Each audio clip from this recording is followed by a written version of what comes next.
Welcome students welcome back to our YouTube channel Shiksha Odisha पिला माने आगुरु प्रीवियस वीडियो रे आमे all things bright and beautiful रो पोएम टाको बहुत भलसे आमे डिस्कशन करथिले आ बहुत भलसे आमे बुझिथिले तो जो माने सेटा को न देखिछ से माने जाई के सेटा देखि परिबो आ बहुत भलसे बुझि परिबो तो जो माने भी देखि देछ आस एबे तार अभ्यास रो जो क्वेश्चन आंसर थिला जो कंप्रिहेंशन क्वेश्चन सेटा को आमे डिस्कशन करिबा ठीक अछि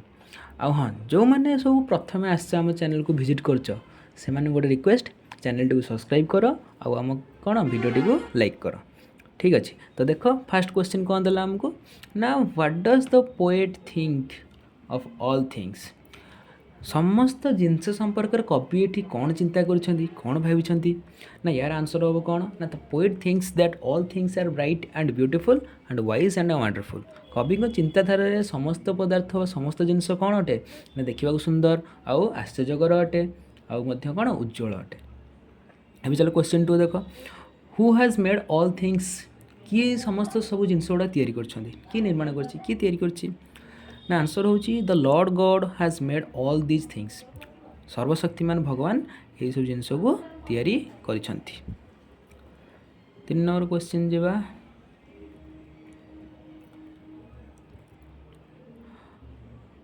what are the little things mentioned in the poem कवितार कौन सब छोट छोट जिनस विषय आमको सब उल्लेख कराई ना आंसर होची the little things mentioned in the poem are little flowers and little birds कवितार सब छोट छोट जिनस गुड़ा सब कौन ना छोट फूल आउ छोट पक्षी मान विषय वर्णना कराई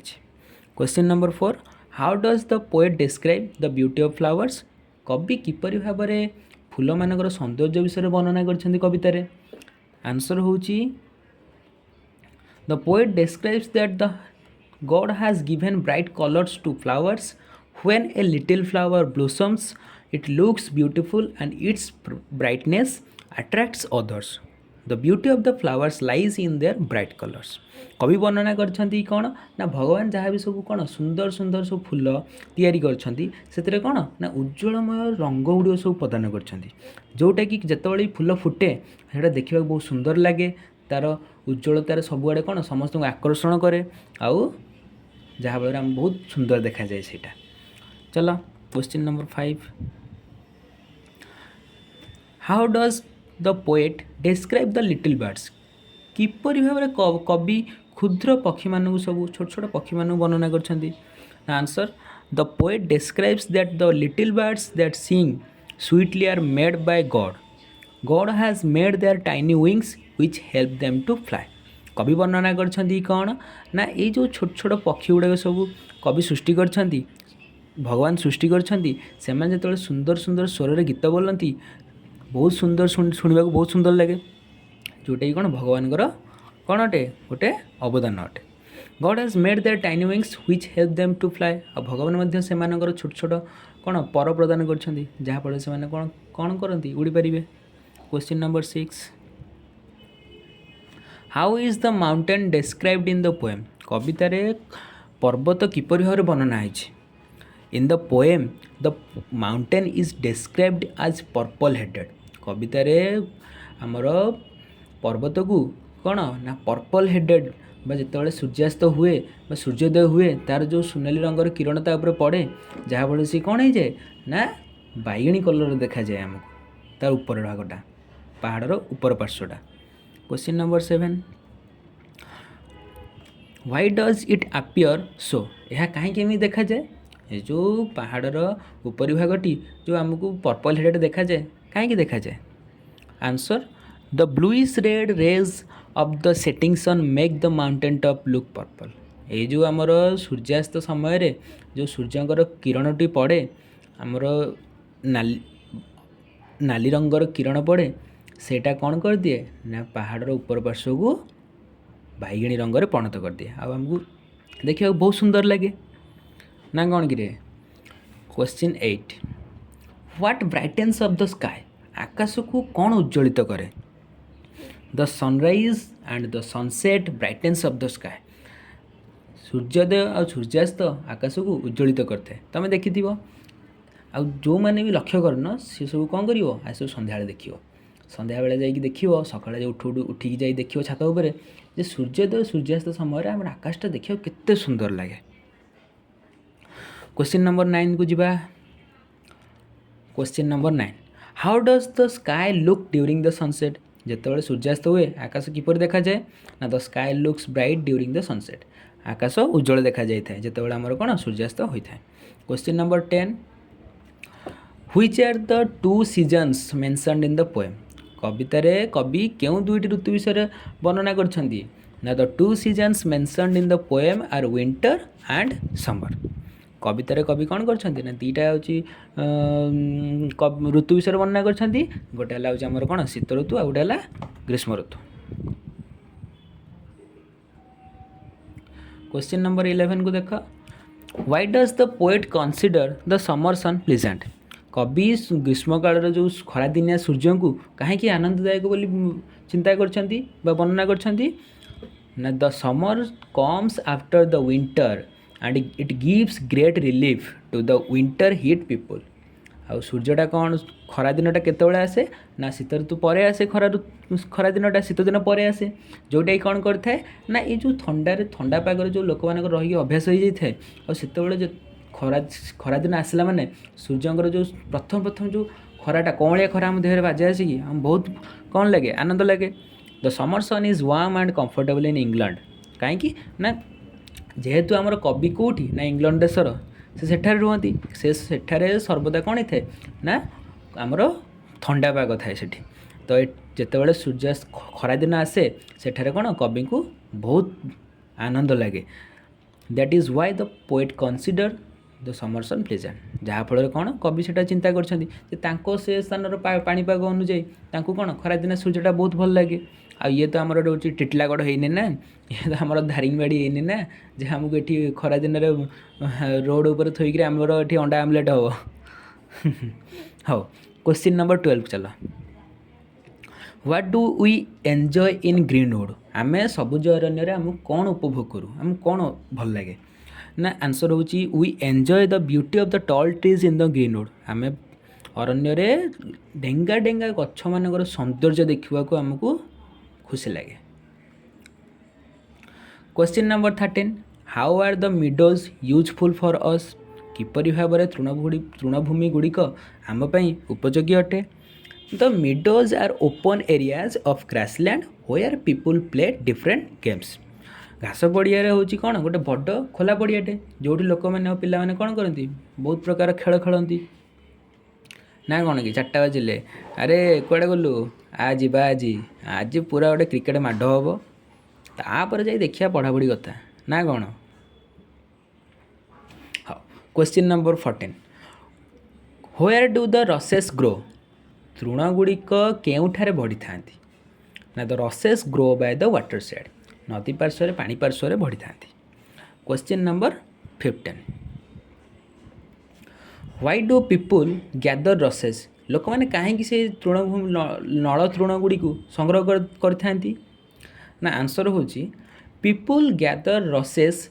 every day because they are used for making mats and basket. लोक मैंने यही जो तृणगुड़िक संग्रह करथांती कहीं संग्रह करती ना से कौन तैयारी करती मैट तैयारी करती बास्केट तैयारी करती। मैट हूँ कौन ना आम जो मशीना जो सप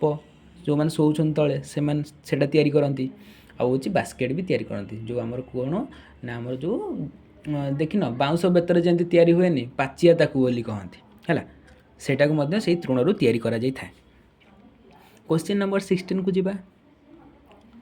why has God given us eyes. भगवान आमको कहीं आखि देछन चक्षु देछन अरे देखिया देछन सुंदर जिनस देखिया देछन। आंसर हूँ the God has given us eyes to see all the beautiful things created by him. भगवान आमको आखि चक्षु प्रदान कर से जो ये सृष्टि से जो सुंदर सुंदर सब जिनस गुड़िक पदार्थ गुड़ सब सृष्टि करगुड़िक देखापी आमको चक्षु प्रदान कर। 17 नंबर को जीवा, what should our lips tell. आमर ओठ कौन कहवा उचित। Our lips should tell about the greatness of God and his creations. आमर ओठ कौन कहवा दरकार ना भगवान से महानता विषय आउ तांकर जो सौंदर्यपूर्ण सृष्टि ता विषय आमको कौन प्रशंसा करने भगवान आमको ओठ देइछन्ति। क्वेश्चन नंबर 18 को जीवा how does the poet describe God कवि किपरि भाव भगवान को वर्णना करछन्ती कवितार the poet describes God as almighty who has made everything कवि भगवान को कौन कवितार कवि भगवान को सर्वशक्तिमान जी कि कौन कर समस्त पदार्थ वर्णना करछन्ती समस्त पदार्थ तैयारी करछन्ती सेटा से एथरे वर्णना करछन्ती लेट्स चलो तापर जो क्वेश्चन को लेट्स एप्रिशिएट कौन देला ना द पोएट डिस्क्राइब्स गोटे second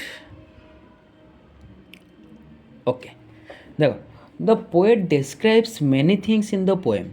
make a list of the things described in the poem कवितार कवि अनेक जिनस वर्णना करछन्ती कवितार वर्णित जिनस गुड़िकर तालिका करिया देइछि तो चलो देखिए कवि कौन कौन वर्णना करछन्ती और कौन कौन सब तालिका आम तादुर करि परिबा देखिबा तो आंसर हम कौन ना लिस्ट कले flowers, birds, cold wind, pleasant summer sun, ripe fruit, mountains, rivers, sunset, sunrise, sky, garden, tall trees, greenwood, meadows, rushes, eyes and leaves. ଏବେ ଚାଲ क्वेश्चन नंबर 1 को ଯିବା कौन दला तापर क्वेश्चन नंबर 1 ना which of the things are bright and which of the things are small केउं केउं जिनस गुड़िक उज्जवल आउ केउं जिनस गुड़िक क्षुद्र सेटा टिके आम कवितार बाछिकी लिखा देख द ब्राइट थिंग्स आर कौन ना colours of the little bird and little flowers purple headed mountain and river sunrise sunset the sky the summer sun the greenwood the meadows एबे जिबा क्वेश्चन नंबर 2 को which are the lines in the poem where the poet expresses his gratitude to God कवितार जो कविताटी जो कवि लिखिं कवितार कौ धाड़ी रे कवि ईश्वर को निज निज ईश्वर प्रति थिबा निजर कृतज्ञता जणाइछन्ति सेटा आमे लिखिबा the lines in the poem where the poet expresses his gratitude to God are as follows the lord God made them all एटा को लाइन रे अछि 4 लाइन रे अछि he made their flowing colours line number 7 रे अछि एटा he made their tiny wings 8 number line रे अछि he gave us eyes to see them line number 21 रे अछि and lips that we might tell line number 22 how great is god almighty line number 23 एबे जिबा question 3 को जिबा is this poem a description or a prayer एही कविताटी एक गोटे second यही कविताटी हाँ is this poem A description और ए प्रेयर यही कविताटी एक वर्णना अथवा प्रार्थना अटे कविताटा गोटे एमती नॉर्मल कवि ये वर्णना करछन्ती ना गोटे भगवान प्रति गोटे प्रार्थनाटा भाविक चिंता करी कविताटी लिखिछन्ती ना this poem is a descriptions that gives a beautiful description of various wonderful things of God यही कविताटी होची कहार वर्णना ना भगवान तांकर जो सृष्टि रे सुंदर सुंदर जो आश्चर्यजनकर जो जिनस सब वर्णना कर तैयारी कर सृष्टि करछन्ती सार गोटे कौन गोटे वर्णना एटा कवि एथिरे हमको वर्णना करछन्ती कविता कविता माध्यम रे तार प्रशंसा हमको करछन्ती क्वेश्चन नंबर 4 को जीवा why do you think so तमे कहीं एमती भाबुछ जे कवि एठारे होची भगवान कर होची प्रशंसा करछन्ती सृष्टिर ना आंसर होची this poem all things bright and beautiful is more of a description the word prayer means a solemn request for help or expression of thanks addressed to God for his help and blessings. In this poem, the poet expresses his deep gratitude to God as the maker of all things bright and beautiful, wise and wonderful, and all creatures great and small. That is why the poet feels obliged and says some words in praise of him. Thus, it is the description. देखो मोर बड़ answer ये होछे एटा तो मुझे shirt तो मुझे बुझे दूची जे कवि एठारे कौन करछन्ती ना होची कौन ना भगवान सृष्टिर कौन प्रशंसा रूप से कविताटी वर्णना करछन्ती एटा ही होची तार कौन डेस्क्रिप्शन तापर कौन देला ना each stanza of the poem is a unit the last word of one line is similar in sound to the last word of the another line these are rhyming words हाँ छाड़ it question देला एटा जे एथिरे जे आमको poem रु कौन कौन सब rhyming word देखा मिलूँ से गुड़ाक आमको लिखा पड़ो। तो देख राइमिंग वर्ड्स कौन आमको मिली ना beautiful wonderful, small all, sings wings, open colours, by sky, play day, tell well. एवं जी आम एक्टिविटी 2 को देख एक्टिविटी 2 कौन देला ना fill in the blanks choosing the appropriate words given in the brackets and read the lines. देख ये आमको किसी लाइन देती आ डैश पूर्ण देती तले आमको कौन किसी वर्ड देती बाछिक आम वर्ड तादे लिखा। तो 1 नंबर कौन देला ना the God has given it dash कौन wings so it can fly and it beautifully sings while going up the sky. एबे जीवा बी नंबर को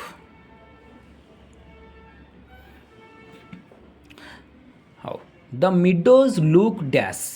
the meadows look green where we run and dash where we run and play and the river is dash and the river is clean where we bath every day। पिले एथर activity 3 को जीवा। Activity 3 देख यहीटा भी सही कौन देती fill in the blanks देती। तो 1 नंबर देख कौन देला ना he gave us ears to dash hear he gave us to see dash eyes he gave us to taste things dash tongue he gave us skin to dash things feel things he gave us nose to dash smell he we enjoy God's creation through the 5 dash senses. हाँ पिले आज ये तो jar भी किसी doubt थी सी comment कर भिडियोटी भल लगी तो कौन कर आम चैनल सब्सक्राइब कर भिडियो लाइक कर आ सांग भर समस्त कौन शेयर कर दियो कहीं ना एबे कौन 10वीं श्रेणी कौन विषय आरंभ हो गलानी या मैं कौन करी ना all things bright and beautiful extra question upload करी आ तुम मानी किसी इंपोर्टाट क्वेश्चन ए विषय आनीदेवी तुम्हें पढ़ी एबेठार ही तुम कौन बोर्ड परीक्षा प्रिपरेशन स्टार्ट करदेव। ठीक अच्छे हाँ समस्त भिडियोटी को लाइक कर चैनल टी को सब्सक्राइब कर। जय जगन्नाथ।